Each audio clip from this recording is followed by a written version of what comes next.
au bureau et un collègue passant par là te fait une remarque injuste et méchante. Tu es à la boulangerie pour prendre ton sandwich et quelqu'un passe devant tout le monde dans la queue. Tu marches dans la rue et une personne te bouscule sans s'excuser. Des voitures klaxonnent en continu. De retour au bureau, ton ordinateur a planté.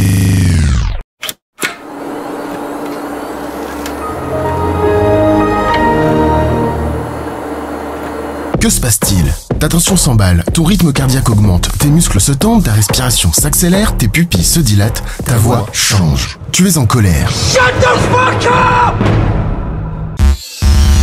Tout part de ton cerveau reptilien, la partie primitive de ta caboche, celle responsable de tes réflexes, la respiration, le rythme cardiaque, une stimulation physique qui te donne envie de rugir. Girl like this. You shut up! Shut up! Ton système limbique va te lâcher une dose d'adrénaline, celle qui vient te donner un coup de boost en cas de danger, celle qui va mettre ton organisme sur le qui-vif pour être totalement apte à réagir, fuir ou se battre. Mais contrairement à la plupart des animaux, la partie la plus développée de ton cerveau va entrer en jeu, le cortex cérébral. Bon, tout ça est dit grossièrement, on ne va pas rentrer dans le détail, mais c'est cette partie qui gère tes processus cognitifs complexes, et notamment la perception consciente de tes émotions. Et donc... Et donc tu es dans la file d'attente à la boulangerie. Il serait ridicule de se mettre à crier. Tu es au bureau, t'es énervé pour une simple remarque, si déplacée soit-elle, ne serait pas bien vue. Tu es dans la rue, quel fou irait se mettre dans tous ces états pour un malpoli maladroit? Vous voyez pas que c'est un homme fatigué? À 2 doigts du break? Vous cherchez un incident ou quoi? Tu as conscience de ta colère et en tant qu'humain évolué, enfin pour la plupart, tu sais la réfréner, la contrôler, la maîtriser pour ne rien laisser passer. Ou en tout cas, tu essayes.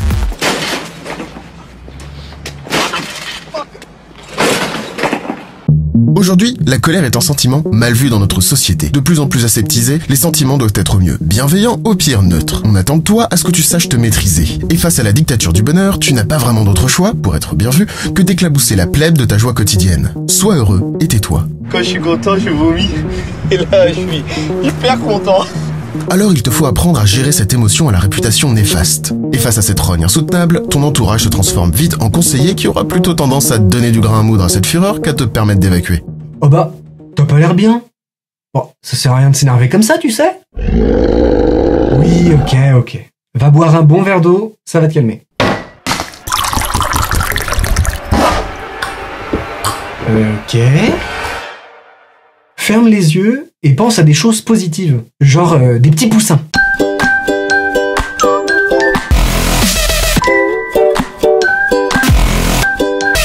Une plage paradisiaque.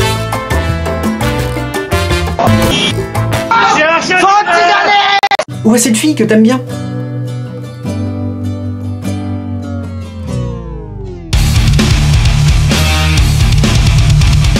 Tu sais ce qui t'aiderait? Fais du yoga. Tu verras, après tu seras super zen.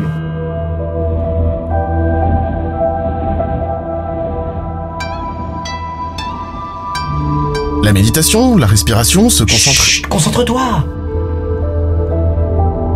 Prendre du recul sur ses émotions pour apprendre à les maîtriser. Le problème, c'est que la colère, au fond, on aime bien ça. Chut. Mais va te faire enculer!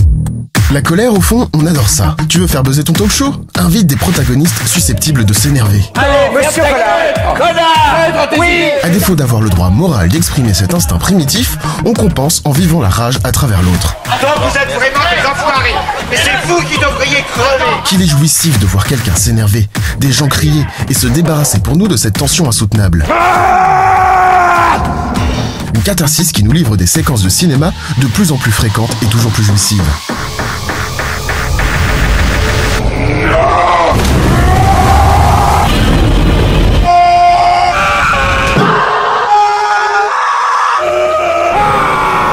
Je suis toujours en colère.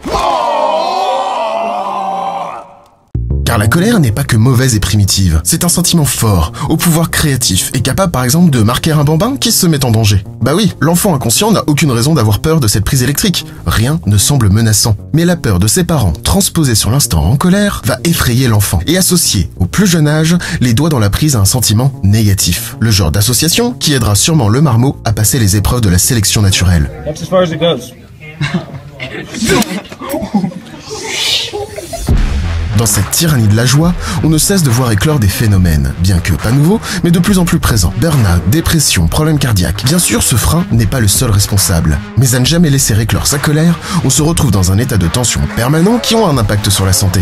Hypertension artérielle, troubles cardiovasculaires, affaiblissement du système immunitaire. Tant de symptômes d'un humain trop humain. Alors il faut apprendre à exprimer sainement sa colère, ne pas la réfréner à tout prix. Savoir se laisser s'énerver au bon moment. Certains trouvent satisfaction dans le sport, d'autres ont carrément développé des business autour de la colère en vous proposant de, littéralement, casser la baraque. Et ça défoule. Vous le referiez? Ah oui, sans hésiter. La colère est une force, un moteur qui n'appartient qu'à nous de rendre utile et créatif. Anger is a power, anger is an energy. So why can't the energy of anger be translated and harnessed to create a better and beautiful world, more just and equitable world? I'm urging you to become angry, and the angriest among us is the one who can transform his anger into idea and action.